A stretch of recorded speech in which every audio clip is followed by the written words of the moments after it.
পাঁচজন সুপারহিউম্যান বিজ্ঞানীদের অবাক করে দিয়েছেন। প্রত্যেকেরই শারীরিক শক্তি বিস্ময়কর।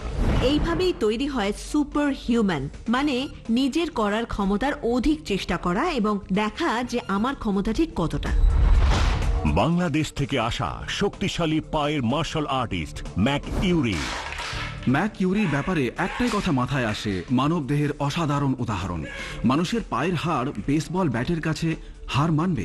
অস্ট্রিয়া থেকে আসা পশুতুল্য শক্তি সম্পন্ন ফ্রান্স মুনার্ড। ওনার চিন্তা শক্তির কায়দা সত্যি বিশেষ একটা ক্ষমতা, যা ওনাকে একজন সাধারণ শক্তিশালী মানুষের থেকে আলাদা করে। জর্জিয়া থেকে আসা জামাল টিকেশকিলাশভিলি, যার ফুসফুস ক্ষমতা বিস্ময়কর। এই ব্যক্তিটি অবিশ্বাস্য চাপ সৃষ্টি করতে পারে। ওকে হিউম্যান পাম্প বলার পেছনে কারণ আছে। ওর মধ্যে কায়দা এবং ক্ষমতা দুটোই আছে, যা সত্যি একটা অ্যাথলিটের মধ্যে পাওয়া যায়। আমেরিকা থেকে আসা জেমি ভ্যান্ডেরা, যার শক্তিশালী কণ্ঠস্বর অসাধারণ। উনি এই কায়দায় বিশ্ব রেকর্ড জয়ী। ওয়াও, উনি এতে সেরা। তাই নিশ্চিত কিছু বিশেষ গুণ আছে ওনার, কিন্তু প্রশ্ন হলো সেটা ঠিক কতটা বিশেষ, তাই না? আর কেনিয়া থেকে আসা কনরাড ক্যারুকেনিয়া, যার পেট আর তলপেট স্টিলের সমান। সুপারহিউম্যান হওয়ার জন্য আমার পূর্বাকাঙ্ক্ষিত চাহিদা হলো ওটা যেন দীর্ঘস্থায়ী হয়, একবার করার মতো কিছু নয়। এই ব্যক্তিটি নিজের এই অসাধারণ ক্ষমতাটি বহু বছর ধরে ধরে রেখেছেন। উনি সত্যি অসাধারণ।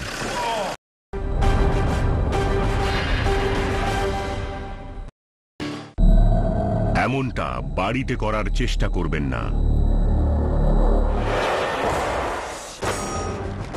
সারা পৃথিবীতে অবিশ্বাস্য প্রতিভাবান মানুষ রয়েছেন।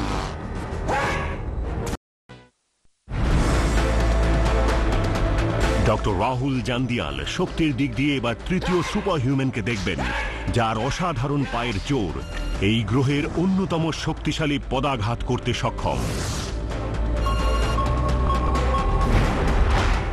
ডক্টর মার্ক ইউরি 40 রকমের বিভিন্ন মার্শাল আর্ট কায়দায় দক্ষ। উনি সেনাবাহিনীর বোর্ডিং স্কুল থেকে প্রশিক্ষণ নিয়েছিলেন আর এখন বিশ্ব রেকর্ড গড়েছেন। আপনাকে ভয়কে অতিক্রম করতে হবে নিজের 100% দেওয়ার জন্য। ম্যাক ইউরি নিজের অসাধারণ পায়ের সাহায্যে একবারে 3টে বেসবল ব্যাট ভেঙে দিতে পারেন। আপনার প্রশিক্ষণের বিশেষ নিয়মাবলীটা কি? আমি প্রায় 20 বছর প্রশিক্ষণ নিয়েছি। আমি গাছের গুড়িতে চেষ্টা করেছি আর পেঁচানো দড়িতেও করেছি। বিজ্ঞানীরা ম্যাক ইউরির পায়ের ক্ষমতার আরও পরীক্ষা নিতে চান 5টা ব্যাটের চ্যালেঞ্জ দিয়ে। এই পরীক্ষার জন্য প্রয়োজন 4টে হকি স্টিক, একটা বেসবল ব্যাট আর 6 জন মানুষ, যাঁরা ওগুলোকে ধরে রাখবেন। বাড়িতে করার চেষ্টা করবেন না। প্রতিটি পদাঘাতের সঙ্গে ম্যাক ইউরির পা ভাঙার ঝুঁকি রয়েছে। যত বেশি পদাঘাত, ঝুঁকি তত বেশি। কারণ প্রতিটি পদাঘাতে ম্যাক ইউরি টিবিয়াতে হওয়া ছোট ছোট জখম সয়ে নেন। উনি পুরো শরীর এতে লাগাচ্ছেন, এটা পুরোপুরি ওনার কায়দার গুণ। এর সঙ্গে অবশ্যই রয়েছে এক অস্বাভাবিক নির্ভীকতা, মানে বেশিরভাগ মানুষ এটা করার চেষ্টাই করবে না। ম্যাক ইউরির ক্ষমতা সত্যি দেখার মতো। উনি এমন কিছু করতে পারেন যাতে ওনার পা ভাঙার সম্ভাবনা আছে, আর এই ক্ষমতাটাই ওনাকে সবার ঊর্ধ্বে করে দিয়েছে। এই শক্তির জন্য প্রয়োজন উল্লেখযোগ্য শক্ত মাংসপেশি। তবে এক্ষেত্রে হাড়ের জোরটা কাজ করছে, মানে টিবিয়া, পায়ের নিচের অংশের হাড়, যা আঘাত সহ্য করছে। অসাধারণ। তাহলে ম্যাক ইউরির হাড় দেখে কি উনার শক্তির বর্ণনা পাওয়া যাবে? চলুন আপনাকে পায়ের ভেতরে কি হচ্ছে সেটা দেখাই, মানে টিবিয়া বোনে। আর এটাকে সবাই চেনে শিন বোন নামে, বুঝতে পারলেন? সাদাটা হচ্ছে সিটি স্ক্যানে পাওয়া ঘনত্ব, আর যদি আপনি এখানটা দেখেন, মানে এই অংশটা খুবই ঘন, মানে শরীরের কোষের তুলনায় এখানকার হাড়। যা হচ্ছে তা হলো আপনি ছোট ছোট আঘাত নিয়ে নিজের শরীরকে সংকেত পাঠাচ্ছেন, আমার এই অংশে মজবুত হাড় চাই, আর শরীর ওই স্থানে আরো হাড় তৈরি করে দিচ্ছে, অনেকটা বাড়ির কাঠামো বানানোর মতো। যা ঠিকভাবে না বসলে আপনি আরো সিমেন্ট ঢালেন, আপনার শরীর নিজে থেকেই ওখানে বেশি হাড় বানাচ্ছে। অসাধারণ, মানে ভাবাই যায় না। হ্যাঁ, উনি এখানে বারবার পদাঘাত করে যেই চাপ পায়ের উপর দিয়েছেন, তার দরুন শিন বোনের আশেপাশে আরো হাড় তৈরি হয়েছে। আর সেটাই হলো সবচেয়ে গুরুত্বপূর্ণ, কারণ এগুলোই ওই হাড়টাকে ভাঙতে দিচ্ছে না যখন উনি বেসবল ব্যাটে লাথি মারছেন। ম্যাক ইউরির হাড়ের ঘনত্ব একটা বস্তু, কিন্তু বিজ্ঞানীরা জানতে চান এতে পায়ের মাংসপেশিও জড়িত আছে কিনা। বেশিরভাগ মানুষ সম্পূর্ণ জোর লাগিয়ে পদাঘাত করেন না। স্নায়ুর ক্ষমতার খামতি মানে হলো তাদের মস্তিষ্ক পায়ের সব মাংসপেশির কোষকে উত্তেজিত করে না। তাহলে ম্যাকিউরির কি ভিন্ন কিছু হবে? এবার প্রশ্নটা হলো, কত শতাংশ পায়ের মাংস উনি আসলে কাজে লাগান, মানে কতটা মাংসপেশি কাজে লাগে? এটা জানার জন্য রাহুল পায়ের মাংসপেশির পরীক্ষা করবেন, যার জন্য প্রয়োজন মাংসপেশির চাপ বোঝার ডায়নামোমিটার, এক চুম্বকীয় উত্তেজক বস্তু যা মস্তিষ্ককে সব মাংসপেশি কাজে লাগাতে বলবে, আর একজন সাধারণ মানুষ এই একই কাজ করার জন্য ডক্টর এমা রোস যন্ত্রগুলি চালাবেন যা মস্তিষ্ককে সংকেত জানাবে, যার থেকে পায়ের মাংস কাজ করতে শুরু করবে।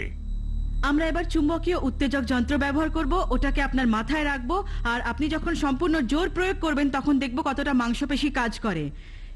এবার 3, 2, 1 টানুন, যত জোর আছে লাগান, যান যান যান যান যান যান যান যান যান যান, এবার ছেড়ে দিন। খুব ভালো, খুব ভালো এটা করেছেন। সত্যি সাংঘাতিক। মানে ওনার পায়ের ওপরের অংশের 96% মাংসপেশির তন্তু কাজে লেগেছে, মানে যা আশা করেছিলাম তার চেয়ে অনেক বেশি, তাই না? হ্যাঁ, অবশ্যই, একেবারে নিঃসন্দেহে। জানো, আমরা যতটা শক্তি কাজে লাগাই তার চেয়ে অনেক বেশি শক্তি আমাদের আছে, যা বহু প্রশিক্ষণের মাধ্যমে আমরা নিজেদের এবং মাংসপেশির ক্ষমতা বাড়াতে পারি। তাহলে সাধারণ মানুষের কি দাঁড়াবে? ওনার 96% মাংসপেশি উত্তেজিত হয়েছিল। আর তুমি ভালো মতো করো, দেখি তোমারটা কতটা কাজে লাগে। এবার 3, 2, 1 টানো টানো টানো টানো টানো টানো টানো, এবার ছেড়ে দাও। ওর ছিল 89%, যা ইউরির তুলনায় সরাসরি 7% কম। আর এটা অনেক অনেক বড় পার্থক্য যখন দেখবে যে 7% মাংসপেশি আপনার কাজেই লাগছে। আমরা ইউরির মধ্যে যা দেখলাম, উনি খুব ভালোভাবে সমস্ত মাংসপেশি কাজে লাগান। শক্তি বা ক্ষমতা শুধুমাত্র মাংসের আয়তনের ওপরেই নির্ভর করে না। বড় মাংসপেশি, বেশি শক্তি, আসলে সচেতনভাবে আমাদের মস্তিষ্কের দ্বারা যতগুলি মাংসপেশিকে উত্তেজিত করতে পারি সেটাই আসল। ম্যাকিউরির অত্যধিক পায়ের ক্ষমতা অসাধারণ। বাংলাদেশ থেকে আসা শক্তিশালী পায়ের মার্শাল আর্টিস্ট ম্যাকিউরি। ম্যাকিউরির ব্যাপারে একটাই কথা মাথায় আসে, মানব দেহের অসাধারণ উদাহরণ। মানুষের পায়ের হাড় বেসবল ব্যাটের কাছে হার মানবে? সুপার হিউম্যানদের খুঁজে দেখা আর নির্ণয় করার দায়িত্বে রয়েছেন 3 অগ্রণী বিজ্ঞানী, ব্রেন সার্জন ডক্টর রাহুল জান্দিয়াল। কিছু মানুষ নিজের জীবনের ঝুঁকি নেয়, আমি জানতে চাই তা কিসের জন্য? খেলাধুলার বিজ্ঞানের অধ্যাপক গ্রেগ হোয়াইট। এরা নিজেদের সম্পূর্ণ মনোযোগ এতে উৎসর্গ করে দিয়েছে, ওরা যা করে তা অবিশ্বাস্য। আর নিউরোসায়েন্টিস্ট ডক্টর হেদার বার্লিন। আমি দেখতে চাই যে মানুষ নিজের মস্তিষ্ক এবং শরীরকে কোন পর্যায়ে নিয়ে যেতে পারে।